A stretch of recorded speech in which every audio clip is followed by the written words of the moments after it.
Hello, good morning, everyone. It's Jodi here. So happy to be on. I know with holidays on Mondays, I guess I've missed more than I've been here in the last couple of months, but I'm here today and I'm excited to be with you, and I hope you're well. So let me know you're on. If you're on, let me know you're here and that you still remember me, even though I'm in a doctoral program, so I am rarely on social media, but I am recommitting to get back on there. I always say that I really know. Hi, Nivea. So today we're going to talk about managing change, because I feel like, with the clients that I work with and with my groups that I run, that's what people are tackling the most, is like how to manage change. And I heard this quote, which I really loved. It's from the book Good to Great by Jim Collins. And he said that people don't mind change, but they don't like to be changed. So it's the idea of being out of control that we have a problem with. It's not necessarily change we have a problem with, because change in general, we do fine with. We really can handle change in so many ways. It's not that big of a deal. We do it all the time. It's when we feel like we have to change without our decision, or somebody's trying to change us, that's when we get our goats up.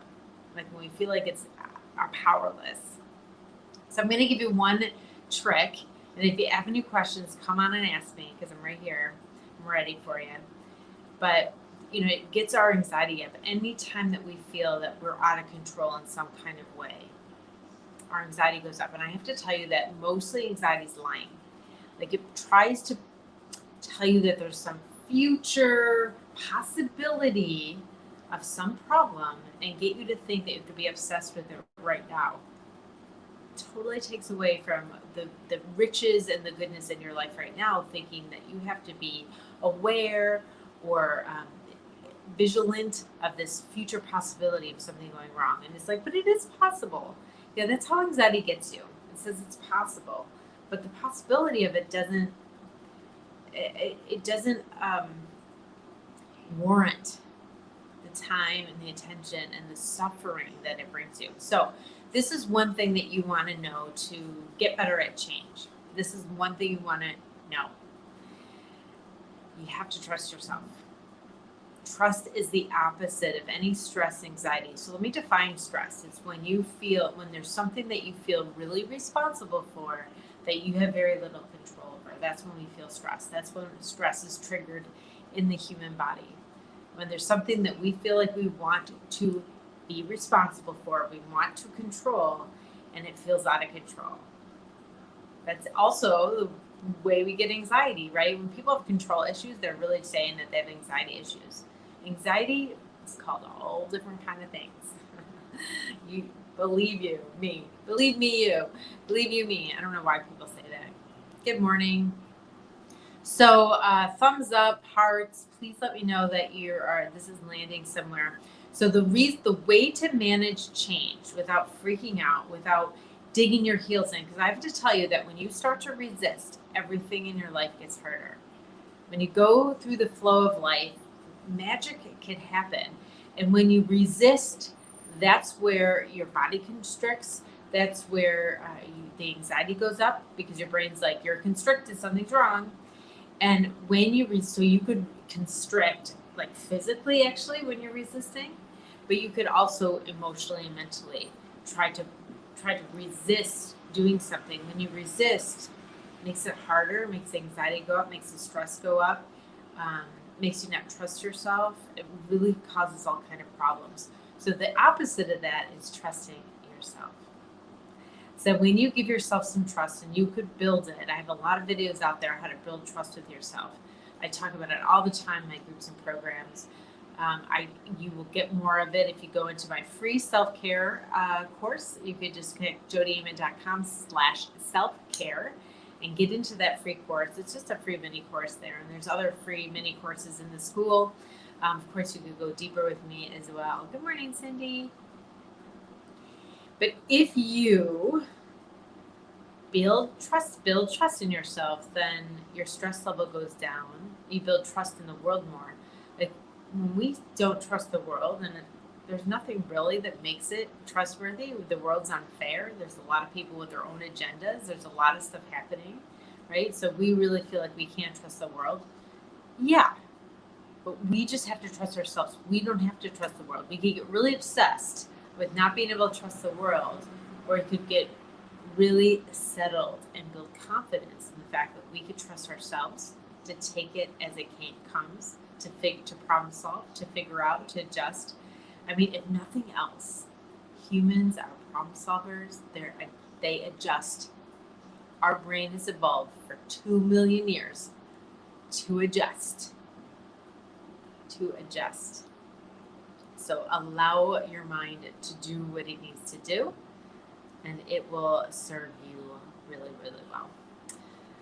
So I don't see any questions here, but good morning, everybody, and thank you for being here. I hope that really served you. If you want to come into my school, Earth Wisdom for Higher Consciousness, that's where I have all my free courses. Also, there's other courses, other personal development courses in there, and that's where I deliver my group. I have my Activate group that meets every other Tuesday, and I have seats for 2 more members. So I'm really opening the door to 2 more people as in July. Okay. Nivea says, my biggest problem is that I'm going to put it up. I'm going to post her thing on here. Nope. Oh, there. Okay. My biggest problem is that I doubt myself regarding my ex that has been around bad people. And I haven't been able to take care of it to protect myself, the self-doubt after the DB situation. Oh my gosh, I was talking to somebody this morning in a very similar situation. You've been in that relationship. There was a lot of training that person did to get you to comply, to get you to be scared, because it allowed that to continue. When they were like that, let's see, let me take it back off. Okay, because I know I'm not home, so this is kind of a funny place. I don't have much light either, but I think that's going okay. So you have been encultured in that relationship to do what that person said. So it's hard to break it even after that person goes, because there was a lot of danger if you broke that, what they trained you to do to keep them in power. And so it's hard to, so you haven't been able to take care of it. So you could work with somebody, of course, but you want to build that trust in yourself. The whole point of a narcissist is to not allow you to trust yourself in any way, shape, or form. And so when you get out of that relationship, thank God that you got out of it. But when you get out of that relationship, it does take time to build that trust in yourself, because that was specifically what they tried to take from you. Get my self-care course, Nivea, if you haven't yet, because that will really help you start to do that self-care, to go into the healing process. Give yourself a lot of compassion. This is exactly how a human being would respond to that kind of situation. So there's nothing wrong with you. This is a regular human response, just someone abusing you this way, and it is healable. So if you start judging yourself, why can't I trust myself? I can't believe I'm letting him control me still, even though he's gone, then you're going to be caught in judging yourself and really distracted from the healing process. Be like, I totally understand. This totally makes sense. This is what a person would do when they came out of this relationship and how they would feel. And I could fix it. Let me put my energy to fixing it. I do work with people alone. And so if you ever wanted to work with me privately to help you out with that, that's okay. But a lot of people like me, therapists, coaches, might be able to help you out in that situation. Find the right one who makes sure they get all that negative self-judgment off you, so that you could really embrace the awesomeness that is you. All right, everyone, thanks so much for watching. I'm glad that you're here. I hope to see you next week or anytime. Comment, post, share, and let's get to know each other a little bit. Talk to you soon.